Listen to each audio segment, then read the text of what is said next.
सुनिए गुरुजन सज्जन श्रीमन, किस्सा है कंप्यूटर का। हर मौके पर हर महफिल में काम पड़े कंप्यूटर का। प्यार मोहब्बत इश्क में भी काम पड़े कंप्यूटर का। अब दो दिलों को जुड़ने में भी काम पड़े कंप्यूटर का। कंप्यूटर से विवाह शादी सेट हो गई, कंप्यूटर से विवाह शादी सेट हो गई। अब कलयुग के देवता इंटरनेट हो गई, अब कलयुग के देवता इंटरनेट हो गई, अब कलयुग के देवता इंटरनेट हो गई। कंप्यूटर से विवाह शादी सेट हो गई, कंप्यूटर से विवाह शादी सेट हो गई। अब कलयुग के देवता इंटरनेट हो गई, अब कलयुग के देवता इंटरनेट हो गई, अब कलयुग के देवता इंटरनेट हो गई। बच्चा जब है पेट में सोनोग्राफी कंप्यूटर से, बच्चा जब पैदा हुआ फोटोग्राफी कंप्यूटर से। 6 दिन या फिर 1.25 महीना नामकरण कंप्यूटर से। चिंता हुई भविष्य की, जन्म कुंडली निकाला कंप्यूटर से। बच्चा जब स्कूल गया नामांकन हुआ कंप्यूटर से। पढ़ लिख कर काबिल बना डिग्री मिले कंप्यूटर से। नौकरी के लिए फॉर्म भरा ऑनलाइन कंप्यूटर से। मिली नौकरी ज्वाइन किया ज्वाइनिंग दी कंप्यूटर से। शादी की तारीख फिक्स हुई कार्ड छपे कंप्यूटर से। दोस्तों की शुभकामनाएं भी मिल गए कंप्यूटर से। कंप्यूटर से ब्याह शादी सेट हो गई, कंप्यूटर से ब्याह शादी सेट हो गई। अब कलयुग के देवता इंटरनेट हो गई, अब कलयुग के देवता इंटरनेट हो गई, अब कलयुग के देवता इंटरनेट हो गई। कंप्यूटर से विवाह शादी सेट हो गई, कंप्यूटर से विवाह शादी सेट हो गई। अब कलयुग के देवता इंटरनेट हो गई, अब कलयुग के देवता इंटरनेट हो गई, अब कलयुग के देवता इंटरनेट हो गई। अब सुबह उठकर माँ बाप को प्रणाम कौन करते हैं, बल्कि छोड़ते ही बिस्तर व्हाट्सएप को ऑन करते हैं। पता नहीं गर्लफ्रेंड बॉयफ्रेंड या मैसेज है अपने बॉस का। दिन शुरू करने से पहले चिंता हो रही लॉस का। सुबह सुबह स्नान किया पानी गरम कंप्यूटर से। नाश्ता किया और चाय मिले गरम गरम कंप्यूटर से। मनपसंद कपड़े पहने कलर चुना कंप्यूटर से। लग्जरी गाड़ी में बैठ के ऑन किया कंप्यूटर से। ऑफिस में जब इन किया दरवाजा खुली कंप्यूटर से।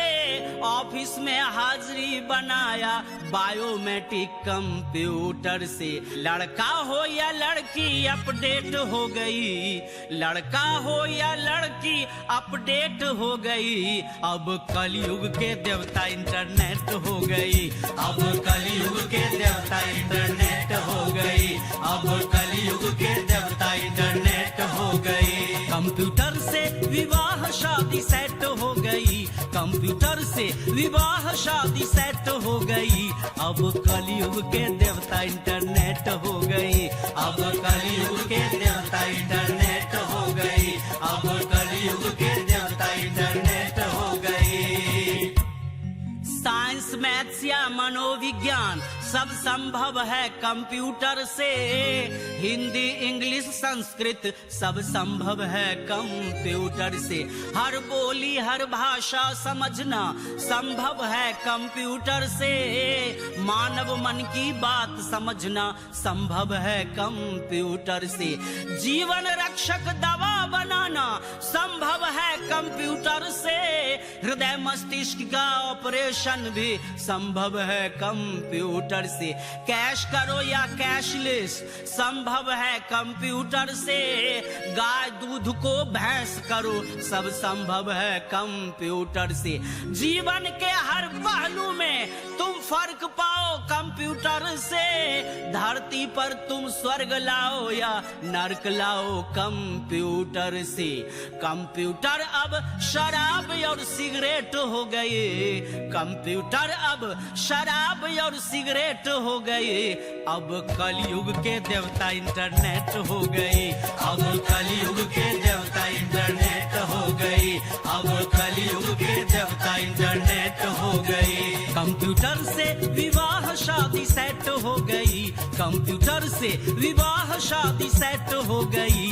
अब कलयुग के देवता इंटरनेट हो गई, अब कलयुग के देवता इंटरनेट हो गई, अब कलयुग के देवता इंटरनेट हो गई, पूजा पाठ और दान धर्म सब संभव है कंप्यूटर से, जन्म से लेके श्राद्ध कर्म सब संभव है कंप्यूटर से, बद्रीनाथ या केदारनाथ सब संभव है कंप्यूटर से, वैद्यनाथ या अमरनाथ सब संभव है कंप्यूटर से, यमुनोत्री या गंगोत्री सब संभव है कंप्यूटर से, रामेश्वरम या बालाजी सब संभव है कंप्यूटर से, गीता रामायण महाभारत पढ़ना संभव है कंप्यूटर से, बाइबिल कुरान गुरु ग्रंथ समझना संभव है कंप्यूटर से, महावीर और बुद्ध कबीरा संभव है कंप्यूटर से, रैदास साईं फकीरा संभव है कंप्यूटर से, बटन दबाते सबसे भेंट हो गए, अरे बटन दबाते सबसे भेंट हो गए, अब कलयुग के देवता इंटरनेट हो गए, अब कलयुग के देवता इंटरनेट हो गए, अब कलयुग के देवता इंटरनेट हो गए, कंप्यूटर से विवाह शादी सेट हो गई, कंप्यूटर से विवाह शादी सेट हो गई, अब कलयुग के देवता इंटरनेट हो गई, अब कलयुग के देवता इंटरनेट हो गई, अब कलयुग के देवता इंटरनेट हो गई, धरती अंबर चांद समझना सब संभव है कंप्यूटर से, चांद क्या मंगल पर जाना संभव है कंप्यूटर से, बिन ड्राइवर के गाड़ी चलना संभव है कंप्यूटर से, मोदी जी की बुलेट ट्रेन भी संभव है कंप्यूटर से, एटम बम या हाइड्रोजन बम सब संभव है कंप्यूटर से, केमिकल बायोलॉजिकल बम भी संभव है कंप्यूटर से, लादेन को मारा ड्रोन से सब संभव है कंप्यूटर से, हाफिज सईद दाऊद मरेगा संभव है कंप्यूटर से, चाइना जापान रसिया चिघारता संभव है कंप्यूटर से, डोनाल्ड ट्रंप किम जोंग दहाड़ता संभव है कंप्यूटर से, अब गूगल बाबा सबके गेट हो गई, गूगल बाबा सबके गेट हो गए, अब कलयुग के देवता इंटरनेट हो गई, अब कलयुग के देवता इंटरनेट हो गई, अब कलयुग के देवता इंटरनेट हो गई, कंप्यूटर से विवाह शादी सेट हो गई, कंप्यूटर से विवाह शादी सेट हो गई, अब कलयुग के देवता इंटरनेट हो गई, अब कलयुग के देवता इंटरनेट हो गई, अब कलयुग के देवता इंटरनेट हो गई, बोलो कंप्यूटर महाराज की।